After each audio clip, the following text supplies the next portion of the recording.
Ya, bismillahirrahmanirrahim. Assalamualaikum warahmatullahi wabarakatuh. Hari ini kita akan melanjutkan yang kemarin, ya, tentang himpunan. Selanjutnya, sifat operasional dalam himpunan. Ya. Apa dalam himpunan? Ada lagi yang lainnya. Oh, kemarin baru sampai puasa ya.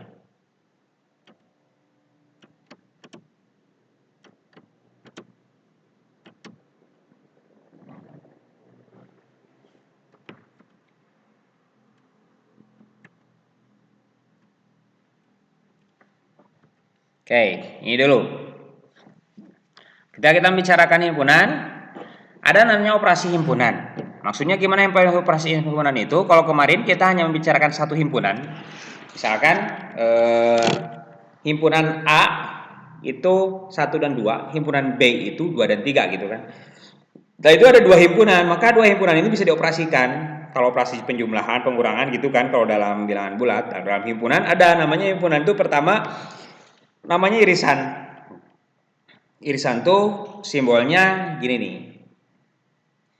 Ya, notasinya X, demikian sehingga X anggota A dan, nah ini bahasanya dan X juga anggota B. Maksudnya apa? Maksudnya simpelnya ketika bahasan seperti ini maka yang namanya irisan ialah dia yang masuk di kedua-duanya.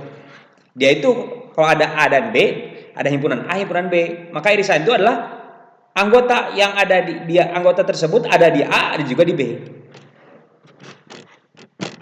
Jadi bahasanya kalau kita siapa yang akan mendapatkan beasiswa. Ketika siapa yang akan mendapatkan beasiswa maka dicari orang-orang yang pintar, berprestasi, siapa aja yang berprestasi. Terus orang yang berprestasi ternyata masih banyak orang berprestasi, kita nyari orang yang miskin. Orang miskin ternyata banyak juga. Maka siapa yang akan menjadi dapat beasiswa adalah yang pintar dan juga miskin. Maka nanti itu harus kedua-duanya supaya dapat beasiswa. Bahasanya seperti itu. Ya, itu yang operasi yang pertama. Operasi yang kedua adalah gabungan. Union, gabungan tuh simbolnya U kayak U. Kalau saya ingatinnya karena di sini ada U-nya atau union itu awalnya U. Maka yang kayak U itu adalah gabungan, yang bukannya itu adalah irisan. Kalau dinotasikan X demikian sehingga X itu anggota dari A atau X-nya anggota dari B. Itu kan atau ya. Kalau kita kemarin ke logika, maka itu hampir sama dengan disjungsi. Maksudnya gimana atau? Ya dia itu bisa termasuk gabungan itu ya digabungkan. A dan B digabungkan. Mau dia cuma di A boleh, mau dia cuma di B juga boleh. Kan bahasanya atau. Mau dia cuma di A boleh atau dia cuma di B juga. Ya enggak apa-apa. Ya. Jadi bahasanya misalkan apa? Ada aset nih. Aset di state ini aset-asetnya milik siapa? Gabungan apa? Gabungan dosen MPI dan PGMI digabungkan. Maka semuanya dosen, ya itu adalah gabungan. Gabungan dari semuanya tersebut. Ini disebut gabungan. Jadi ya semuanya gabungan. Jadi kalau A-nya itu misalnya 1,2, B-nya itu 2,3, maka gabungannya itu adalah 1,2,3 itu gabungan. Ya. Selain gabungan ada namanya komplement. Kalau komplement itu sama kayak negasi. Yang kemarin bahasanya di sini kalau simbolnya adalah kayak gini nih, A komplement, B komplement, kan negasi itu gitu ya. A komplement atau B komplement. X di mana? X anggota semesta. Nah, kemarin udah ngobrol semesta kan? Anggota semesta, tapi bukan anggota A. X bukan anggota A dan X itu bukan anggota A. Gitu. Jadi lihat dari semuanya yang bukan. Ya,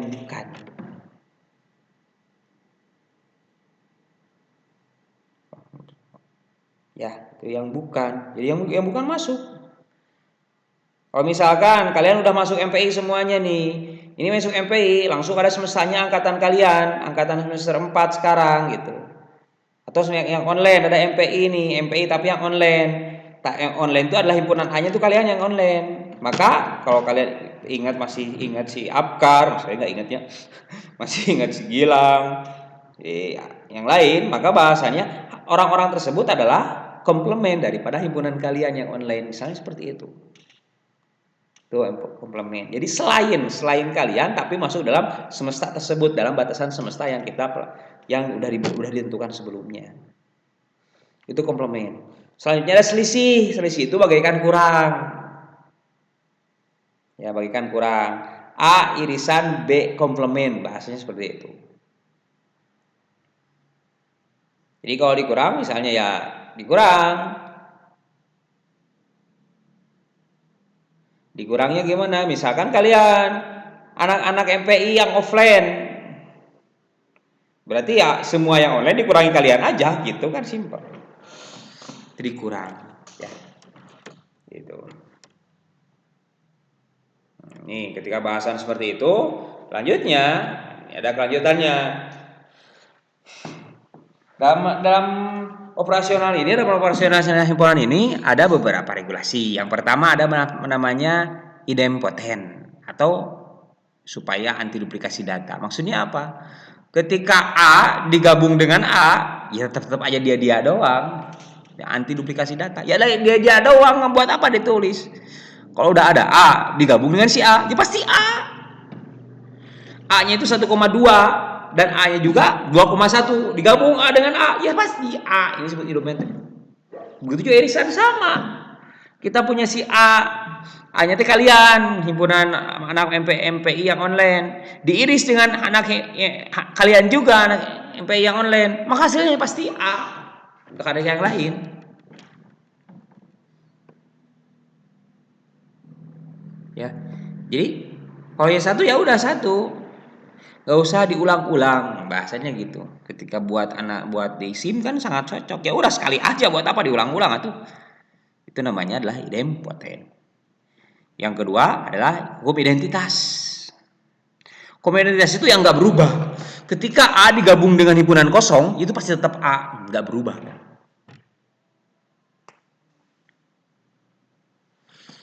Bahasanya gitu di sini. Ketika ada nih sekarang guru, ya, dosen-dosennya udah aktif, digabung dengan data yang kosong ya itu kene, dosen-dosen aktif kene gitu. Ya. Jadi kan digabung dengan himpunan kosong.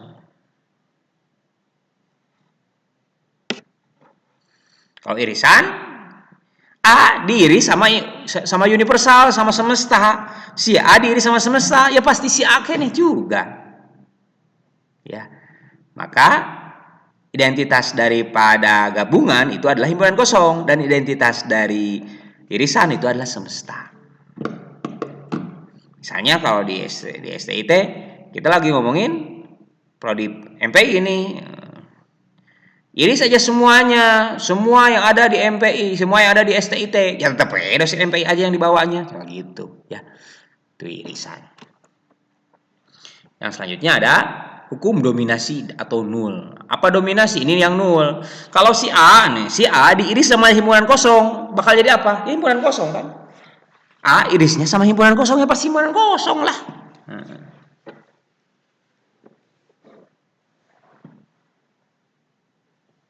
Ya. Kalau nggak ada yang kosong ya pasti kosong. Kita akan melaksanakan berbagai kegiatan. Tapi tergantung dari anggaran gitu kan. Berarti anggarannya kosongnya pasti nggak akan ada kegiatan tersebut gitu, pasti kosong. Atau dominasi itu untuk gabungan. Ini kalau di irisan, kalau gabungan dominasi nih. Kalau kita punya A digabung dengan seluruhnya, ya bakal seluruhnya kan dominasi. Namanya seluruhnya ya udah pasti seluruhnya. Itu namanya dominasi. Jadi kalau gabungan itu bisa didominasi oleh universal tersebut. Ya. Yang selanjutnya ada penyerapan. Nih penyerapan tuh gini, ada A digabung dengan A iris B, hasilnya itu A. Ada gabungan sebuah irisan A dan yang lainnya itu pasti bakal tetap A doang. Kenapa? Cobain A iris B tapi digabung sama A. Kan namanya A iris B itu kita nggak tahu siapa. Ya bener nggak? Digabung si A digabung sama A iris B.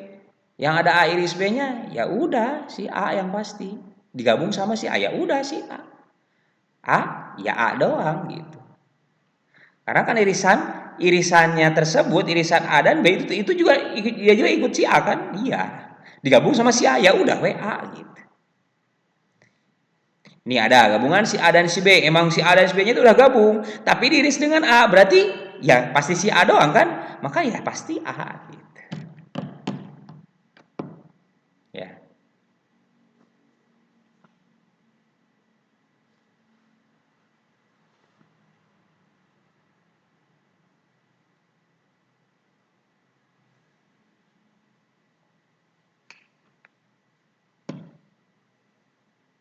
Jadi kalau bahasanya kan gini, syarat kelulusan adalah siswa harus menyelesaikan ujian. Atau yang bahasanya gitu, harus lulus ujian dan bayar SPP. Jadi kegiatannya harus bayar SPP dan lulus ujian itu kan bersama-sama. Kan jadi liar, ya udah weh, siswa yang lulus itu ya yang menyelesaikan ujian gitu, simple. Ya, itu. Ini kan himpunan itu ada banyak. Himpunan itu ada banyak, bisa beda-beda. Ada dua himpunan itu bisa himpunan bagian. Kalau A termasuk semuanya di B, kan A warnanya biru ya, B warnanya oranye. Kalau A termasuk di B itu adalah bagian. Jadi A itu bagian daripada B. Kalau gini saling lepas, A dan B saling lepas. Kalau gini, oh ini kurang dempet ya, harusnya perpotongan tuh ada perpotongannya.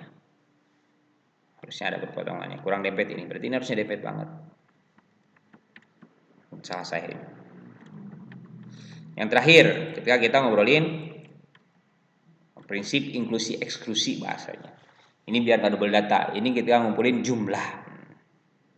Nih, kalau kita nih gabungan jumlah dari A gabung B itu adalah A ditambah B dikurangin A iris B. Kenapa? Supaya si irisan ini nggak dihitung dua kali. Misalkan gimana yang tadi kita soalnya A-nya itu 1 dan 2, B-nya itu 2 dan 3. Maka itu ada berapa gabungannya? Gabungannya itu kan 1, 2, dan 3 kan? Ada 3 berarti jumlah gabungannya itu 3. Itu dari mana sih dapatnya? Dari nilai A. Nilai jumlah si A tadi berapa? 2 kan? 1,2 jadi 2. Jumlah B 2 dan 3 berarti 2 juga. Jadi 2 tambah 2 4 dikurangi irisan. Irisannya mana tadi? 1 2 3 irisannya si 2 doang 1 berarti dikurangi 1. 2 tambah 2 kurang 1 ya 3. Nah, ini. Jadi enggak dihitung 2 kali. Ini maksudnya prinsip inklusi eksklusi itu enggak dihitung 2 kali. Ya.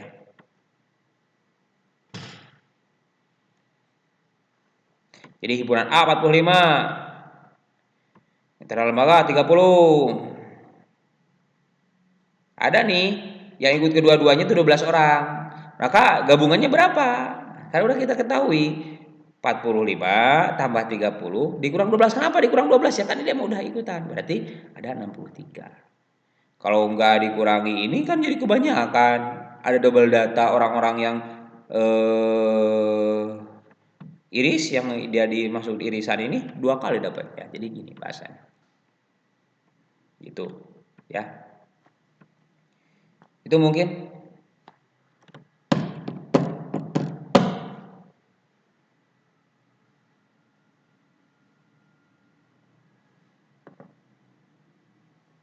silakan dicobain ini ya. Di tugasnya dicobain ini. Tugas himpunan, instruksi tugas. Kalau nanti di e-learning ada yang lain ya jangan usah dikerjain. Itu berarti buat yang enggak yang beda. Ini das ya. Ini tugasnya gini. Silakan kerjakan tugasnya ini dan ini tugasnya enggak satu lagi ada tugasnya. Ini tugas khusus untuk sekarang dan ada tugas yang formatif untuk seluruhnya. Dikerjakan aja itu ada tugasnya. Sekian dari saya ya. Mudah-mudahan ada manfaatnya. Hari ini kita membicarakan tentang operasi himpunan, yaitu ada himpunannya pertama ada yang dia itu bagian dari sesuatu, ada yang beririsan, ada yang bertolak belakang yang jauhan. Ketika ngomongin himpunan kemarin kalau kalian mendengarkan atau kali saya di sini nggak tahu ngomong atau enggak, himpunan itu kan batasannya jelas. Apa sih yang batasan jelas? Itu dalam kehidupan itu ketika kita punya kehidupan dalam berbagai macam kelompok ini kita harus tahu kapan kita itu menjadi bagian sesuatu, kapan kita itu hanya beririsan dan kapan kita saling lepas. Ketika kita membicarakan tentang Ketika kita membicarakan tentang apa? Ketika kita membicarakan tentang tauhid, akidah, maka itu harus saling lepas kan. Maksudnya apa saling lepas ya? Kita dengan orang non muslim jangan disamakan. Tapi kalau kita bekerja sama dalam membuat kebaikan ya kita harus saling beririsan, harus saling membantu gitu kan. Tapi jangan sampai termasuk di dalamnya juga selama seluruhnya. Apa yang harusnya kita bekerja untuk seluruhnya? Kalau kita bekerja misalkan untuk agama ini, ketika kerja untuk agama ya seluruhnya untuk agama. Apapun yang kita kerjakan semua untuk agama. Maksudnya apa ya? Semuanya kita lakukan ya semuanya berniat ibadah. Maka ke sini gitu. Kita bisa mengambil pelajaran itu dari relasi aja. Yang lain pun bisa kita ambil pelajarannya. Mungkin hari ini saya cukupkan sekian, mudah-mudahan ada manfaatnya. Bila Tuhan hidayah, wassalamualaikum warahmatullahi wabarakatuh.